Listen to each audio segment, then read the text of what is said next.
আমি আজকে এই এই এরকম ছোট সাইজের বেগুনটা ভাজি করে দেখাবো আস্তই। এখানে আমি এভাবে কেটে নিয়েছি, 4 ফাল্লা করে এভাবে কেটে নিয়েছি এবং ধুয়ে রেখেছি। এখন আমি একটা মশলা তৈরি করব, এটাকে আমি এভাবে রান্না করে দেখাবো। আমি এখানে একটু লবণ, হলুদ গুঁড়া, মরিচ গুঁড়া, একটু ভাজা মশলা গুঁড়া নিয়েছি। এটাকে আমি এভাবে মাখিয়ে এই বেগুনের মধ্যে দিয়ে একটু ভিতরে একটু মাখিয়ে নেব।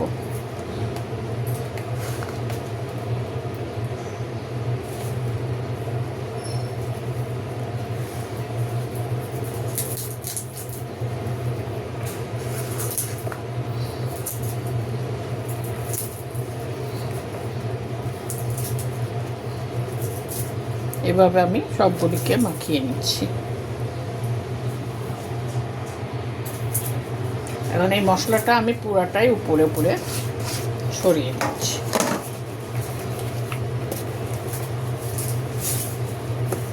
এই ডাটা সহই আমি নিচ্ছি।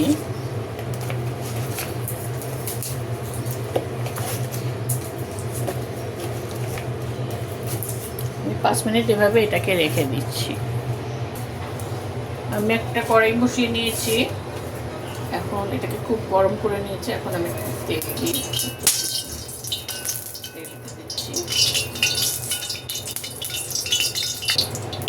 এখন এই বেগুনটা আমি আস্তে আস্তে করে ভাজবো, এটা করে ভেজে নেই।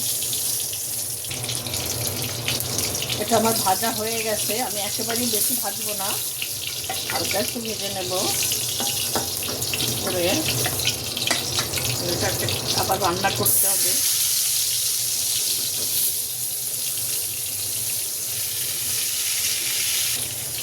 এটাও আমার ভাজা হয়ে গেছে, মানে এটাকেও আমি উঠিয়ে নিচ্ছি। এই যে আমার ভাজা হয়ে গেছে, ঠিক সেম এভাবেই আমি ভেজেছি, খুব বেশি না কমও না, এভাবেই ভেজে নিয়েছি। এখন এই তেলের মধ্যেই আমি একটু পেঁয়াজ কুচি দিয়ে দিই।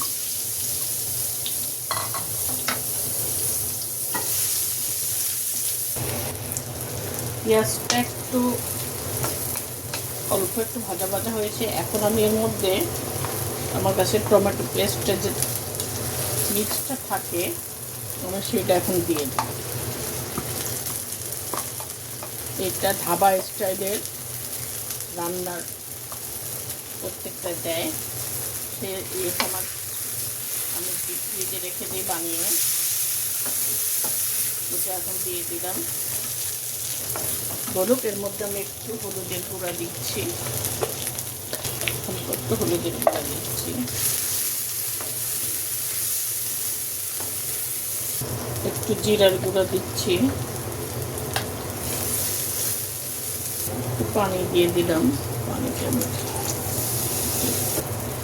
ধনের গুঁড়া দিয়েছি, সরি আগে ধনের গুঁড়া দিয়েছি। এখন আমি একটু জিরার গুঁড়া দিচ্ছি।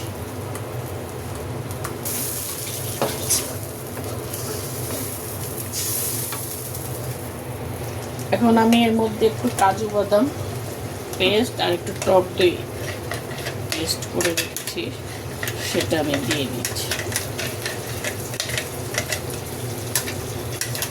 পানি দিয়ে আবার একটু দিব, একটু ভুনে নেই।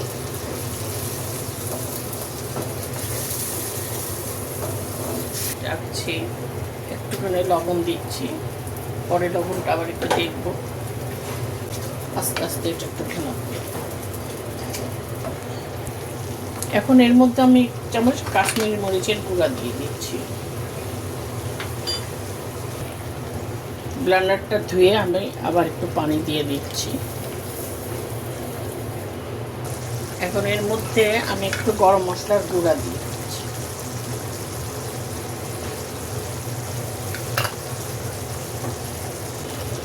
তেলটা ওঠা পর্যন্ত একটু অপেক্ষা করবো। তেলটা উঠুক। তেল উঠে গেছে, দেখেন মশলাটা আমার কষানো হয়ে গেছে। এখন আমি বেগুনটা এর মধ্যে আস্তে আস্তে করে ঢেলে দিচ্ছি।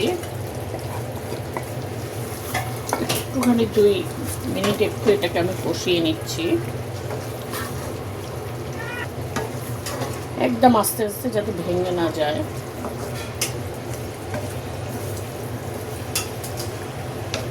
এখন এর মধ্যে আমি এই প্লেটটা ধুয়ে পানিটা দিয়ে নিচ্ছি। একটু পানি দিব।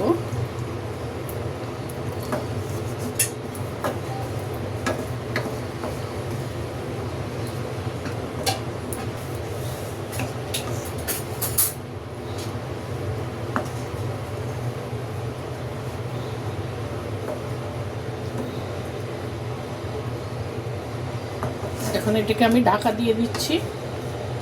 এটা আস্তে আস্তে সিদ্ধ হবে, আর এটাকে নাড়বো না।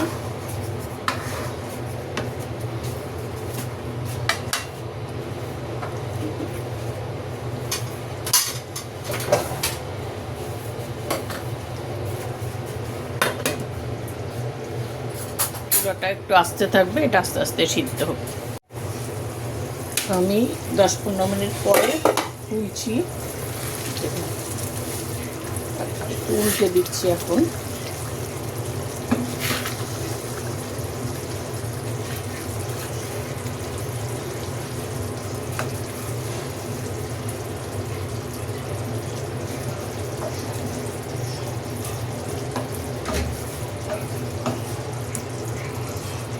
আমি এটাকে আরও 10 মিনিট পরে,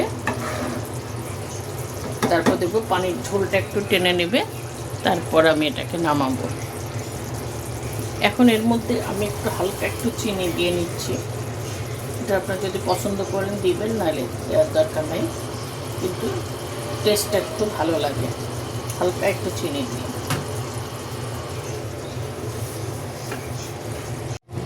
এটা রান্নাটা কমপ্লিট হয়ে গেছে। এখন আমি এর মধ্যে একটু ধনেপাতা কুচি দিয়ে দিচ্ছি, অল্প করে একটু ধনেপাতা কুচি দিয়ে দিলাম। চুলাটাকে একটু ফুটিয়ে নিই।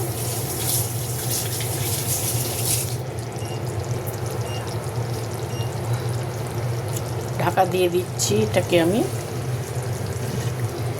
আমি মাহমুদা ব্লগস থেকে আনসারিকান ছবি আপনাদের দেখালাম বেগুন রান্নাটা। এটা এর আগেও আমি রান্না করেছি, কিন্তু কখনো দেখানো হয়নি। আজকে ভাবলাম আপনাদের দেখাই। বাজারে 5টা বেগুন পেয়েছিলাম ছোট্ট ছোট্ট, এটা নিয়ে এসে দেখালাম। এটা ভাতের সাথে খেতে খুবই মজা লাগে।